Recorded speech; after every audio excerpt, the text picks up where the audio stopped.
Hello everyone and welcome back to the JP on Comms channel, and today we're going back through another week in review for the 13th to the 19th of June to help cover all of the things that you might have missed following Maidstone United. First things first, however, I just want to get a little thank you out of the way to everybody who supported the videos so far. These first 2 weeks have been fantastic. I've really enjoyed the engagement that I've got from many of the fans. I've been told by friends that some of the videos have made it onto the forums, which I'm not a part of, but I really do appreciate the traction that things are getting over there. And of course, on the Facebook and the Twitter, I'm more than appreciative of everybody coming over, viewing the videos and interacting in some of the comment sections, especially on the Facebook posts. And again, I'd just like to say thank you to everybody for that interaction, and it really does keep me encouraged to carry on making these videos. So again, thank you all very, very much.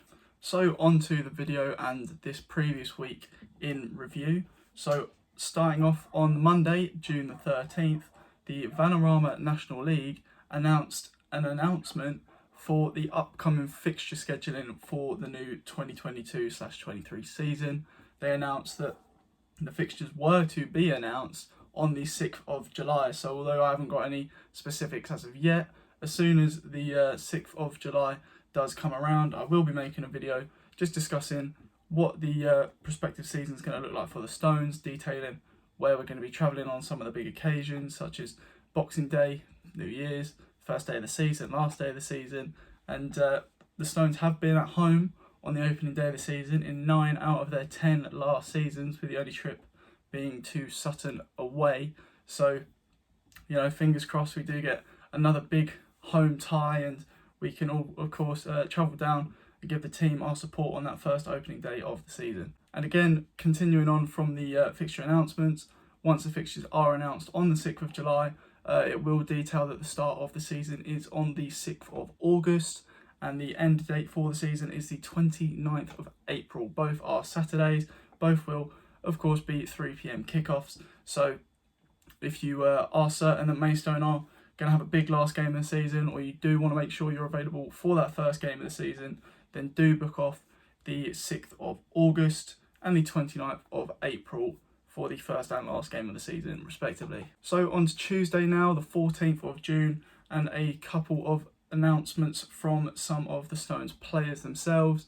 And the first announcement, of course, if you didn't see it during the week, is Reece Grant has left Maidstone United. He did announce his departure back on Tuesday, and he did give a farewell and a thank you to all the Stones. Of course, Reece Grant did not feature too much in the Maidstone starting 11 or squad last season due to some very unfortunate injuries, but in the time that he did spend at the club, he's obviously, as many players do, built very strong connections with those behind the scenes, and his involvement in the dressing room, of course, always plays a role in the development and success of this squad. So thank you very much, Reece, for your services to the club in this last year, and I do wish you all the very best in your future, and very much so hope that you do stay injury free and bang in some goals wherever you may end up next season.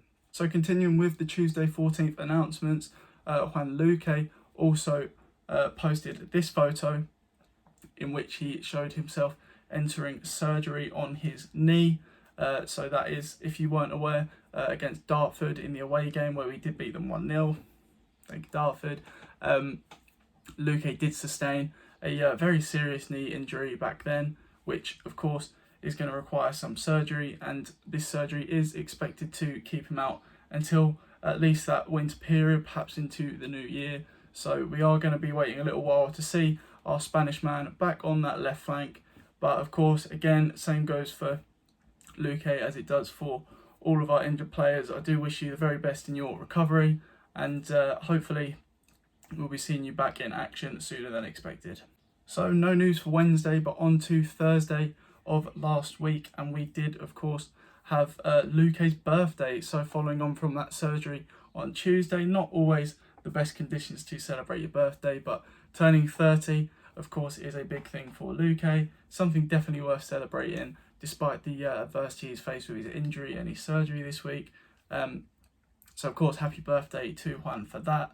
And again, if you haven't already, belated birthday wishes. Quickly get over to Twitter and maybe, just like and retweet some of the tweets over there. Just show them your support. Of course, if you weren't aware that injured players are much more likely to experience difficulties in their off the pitch lives than on the pitch, and healthy non-injured players. So of course we do need to make sure that whilst we're supporting that team on the pitch every week, we are also keeping a massive eye out and arm around some of those players who aren't featuring due to those injuries. So of course, as I know many Stones fans would have already done this, but do show your support to Luque throughout the upcoming season and this summer. And again, final time, best of luck in your recovery for that one. So on to what I think is probably the most evocative piece of news in the week, one to finally get some of the cogs turning, something for us as Maidstone fans to think about and deliberate and debate over, is the Kent Messenger article with Hakan Hayretin, posted by Craig Tucker last week in the early hours of Thursday morning. Of course, the title is that Jack Barham is close to a new deal. So as Hakan's already mentioned, and he mentions again in the article, that Jack is already signed with Maidstone United to be our player for next season. However, the current ongoing negotiations are just to try and increase the favourability of that deal for Jack.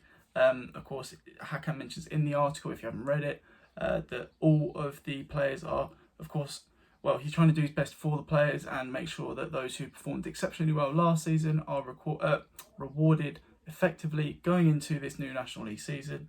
And I believe that giving Jack a bumper new deal will, of course, increase the likelihood of his staying at the club despite already being contracted. Of course, things can change, people can get bought out of those contracts. So, you know, providing him something a little bit more favourable will of course increase our chances of keeping Jack, which is very important going into the next season, as he is currently our only striker registered at the club. Of course, if you didn't see it, I'll link it up here. In the 5 signings video, I have mentioned another striker which I feel could be a backup to come in for Jack Barham, and I do talk a little bit about Perry Ian Dolo and Christy Patterson and their contract renewals, which haven't yet happened, but of course we can remain hopeful that, you know, sometimes no news is good news, and those announcements may be coming soon.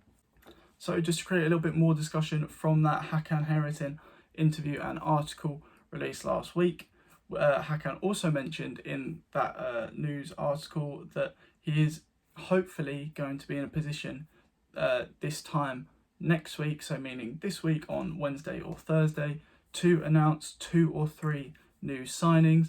He claims to be in talks with 3 or 4 strikers, a midfielder and a defender. So of course the Stones may have some big news to look forward to in this week, and if you are of course very excited about some new incomings just like myself, then do be sure to check out the channel throughout the week, just in case you miss anything, or you maybe want to know a little bit more about a certain player that does come in, usually in that evening or on the next day around the 5 p.m. time, maybe midday, depending on how big of a sign it is and how quick I can get things moving. I will be uploading a video talking about all of our new signings, just like I did with the Solwa and Joe Smith video.